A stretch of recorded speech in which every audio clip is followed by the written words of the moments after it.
Hi everyone, my name is Andreas and I work in the retail and technology sector in the UK market here in Google. And today I'm joined by our search specialist called Nitish, who is based in the Hyderabad office in India. Hopefully you can see him. I've just selected him on the screen here. So what we want to talk to you about today, well, what Nitish mainly is going to discuss with you today, this is a search focused hangout on air.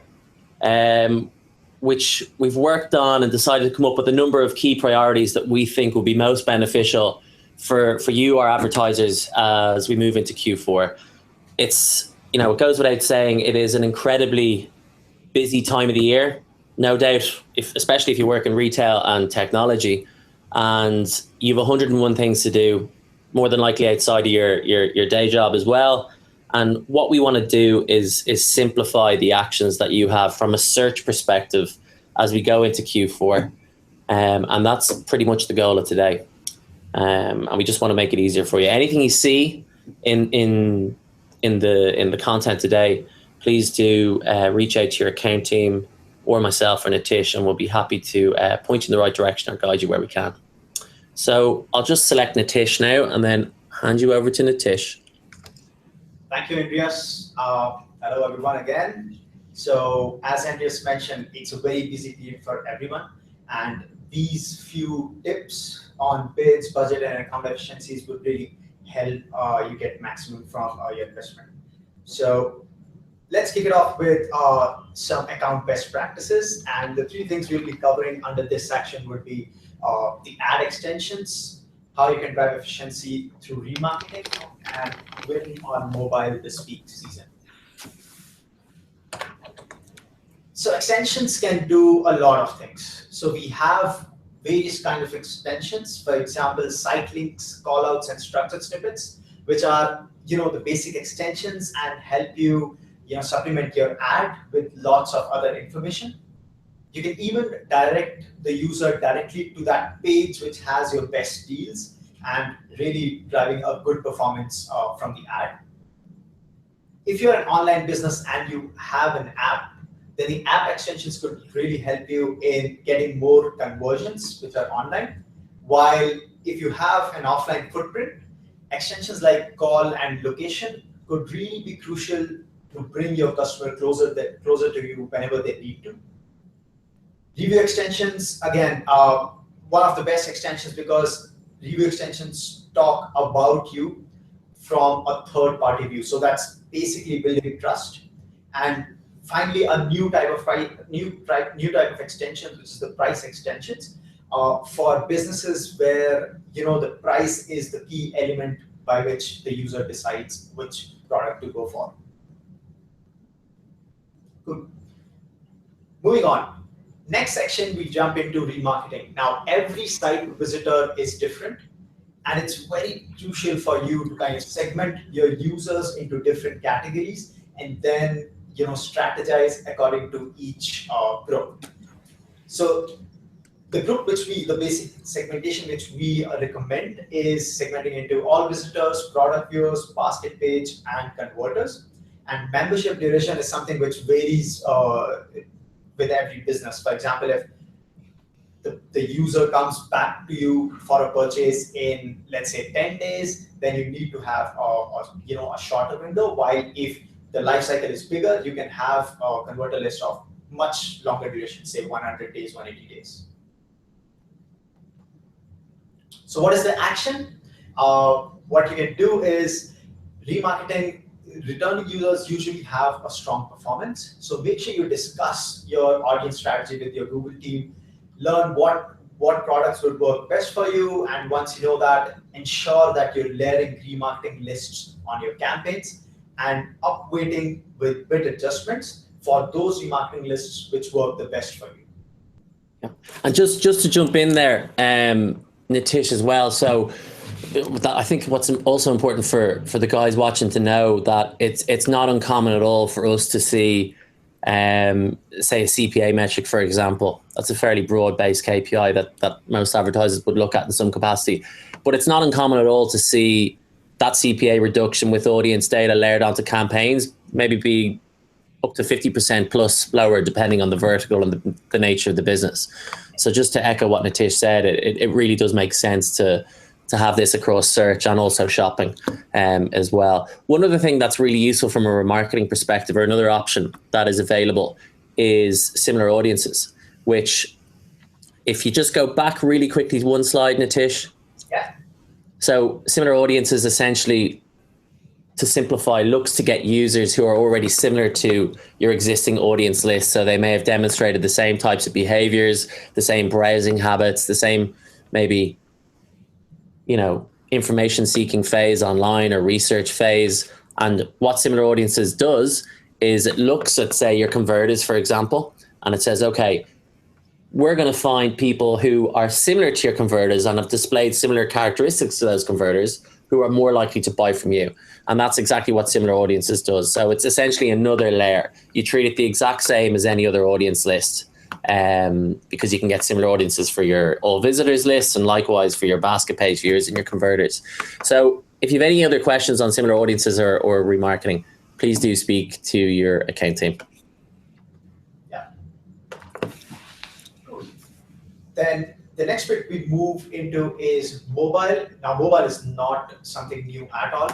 And if you see the graph, which gives you, performance, overall performance in retail for the last bit, the grayed out area, you can clearly see mobile suddenly gets an uptick because there are lots and lots of people who are searching on mobile, and they're researching on mobile. They might not be buying, but they research a lot. But that is the moment that matters. That's when they make a decision on who to go for to make this purchase. So what we recommend is whenever you're making any changes to your mobile strategy, whenever you're adding mobile bid adjustment, base them on the full value of mobile. That would be including how much cross-device conversions. Are there conversions starting from mobile, ending on desktop, or something like that? And apart from that, mobile also helps in generating offline sales. So if you are tracking things like store visits and other aspects, look at them before making any decisions on how much you value mobile, than only considering the last click. And we usually see, top slot in mobile is the most important because it gives you much higher CTR. And in this case, I'm showing for the category children clothing, we see around 10%, 10 times the click-through rate on top compared to bottom. So it's very crucial to be there on mobile where it matters. And just to add there, one other thing that came out, which some of the guys watching may know or may not know, but we've brought out new attribution-based reports that can be now accessed within AdWords from tools attribution, or else you can get to it via conversions as well in the account. Essentially, what kind of value that will bring to you is, from a search perspective, is advertisers are now able to see in a linear fashion the conversion path, whether someone started on a desktop, a tablet, and finished on a mobile, or started on a mobile, tablet, desktop, so on and so forth. That's one really useful report that we're now able to demonstrate really quickly within the account. And another feature that's really, really useful is it's basically an assisted devices report. So it shows what contribution mobile had to your general conversions in the account. And likewise, it gives you a ratio for mobile, desktop, and tablet as well. So the action to take from that information is to ensure that your bid modifiers in the account are reflecting what's actually going on with the data you have. So if mobile, which we tend to see is playing a key role and a key influence from a conversion perspective across devices, and it's having the biggest impact compared to desktop and tablet, it makes sense to have a higher bid modifier for mobile. And that's just a simple way of how you can turn the data into something a bit more tangible in the actual account, and just to make sure your bids are reflecting the actual performance. Rightly said. And if you need any assistance towards that, you can contact the account team and we can help you with the same. Moving on. Now that we have looked at the account best practices, we look at things like competition. And competition is one thing very important during a peak period. Impression share, loss due to budget, and rank are two of the most important metrics which can give you information on how the competition is. You will often see your CPCs are rising, or sometimes your budget is facing pretty high, and those are indicators that the competition is increasing. So what is the action, or what you can do is, most importantly, monitor, see on a regular basis, how is your priority, how are your priority campaigns serving? Is there a jump in impression share lost due to rank? Are there hours of the day when your CPC is much higher than the others? And are your campaigns pacing too high? For example, if they're pacing above 70% right now, then a sudden peak could make them cap and you might lose out. So what you can do is make sure you're bidding higher on those days where your average CPCs are showing, you're losing due to rank, or there are hours of the day when your impression share is lost due to rank.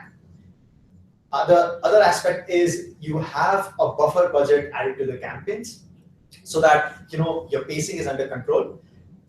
Obviously, you'll pay that much the amount of demand there is in the market, but just to make up for any sudden surge, you should have an extra budget added to the campaigns.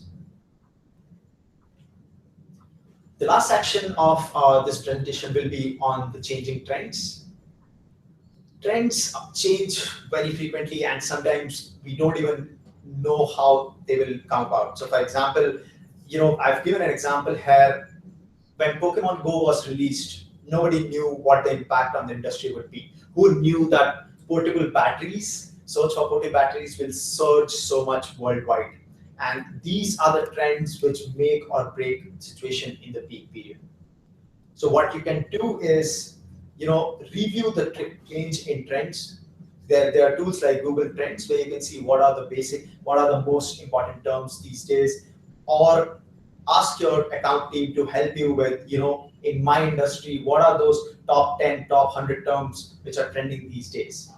Use those terms, add them into the account, and then bid according to how the competition or the auction is going, and you'll be sorted for the peak period. So that's pretty much all in our Hangout today. We'll just summarize the aspects now. Great. Thanks very much, Nitish. So just flick on one there. Great. So one of the key things that Nitish focused on at the beginning, one of the 3 actions to take away today is about, maximizing your campaign performance. So essentially, your account team on Google is to help you be as efficient as possible with your spend. That's a sort of simplified high-level view of our roles, and that's what we work towards doing with you, and adhering to your objectives. So one of the things we recommend you do as we go into Q4 is to ensure you have as many ad extensions which are added to your account as are applicable. You can have a max of 4, and it's important because also it's important for users, and it's also important from an ad rank perspective. So ad rank, to simplify, is max CPC multiplied by quality score. It also factors in the number of extensions you have in your account, which, if we bring that back to the retail period in Q4 we're going into, where auction intensity increases, you're better off having as many extensions as you can in, because you're going to be more efficient, both for users and from hopefully a cost perspective as well. One of the other actions that Nitish focused on was the importance of layering audience data into your campaigns. As I said, it's not uncommon to see a CPA metric potentially decrease by up to 50% or sometimes more, depending on the client, depending on the vertical. But it is an absolute no-brainer when it comes to getting the best return on ad spend within your auctions, within your account. And then obviously on mobile, I'm sure you're used to us telling you quite frequently by now and showing you enough graphs that say that mobile queries are going up and to the right like that. And more and more queries each year are coming from mobile devices. And for Q4 as well, they're also starting earlier. Whereas a few years ago, we'd see a number of trends maybe starting later on in the quarter. They are now starting potentially in July, August, and September, and they are coming from mobile. So the action there is to make sure you are absolutely as efficient and you have enough budget as required to be there for your users on mobile as well. And just flick on to the next one. Thank you. Second one would be to going back to budgets, to simplify, ensure you have enough budget in your account, ensure you have enough bids in your account also to stave off competition. There's going to be a number of different peaks and in Q4, depending on what your business is and what you're selling. To be aware of that, make sure you have a bidding strategy in place that will take into account those peaks.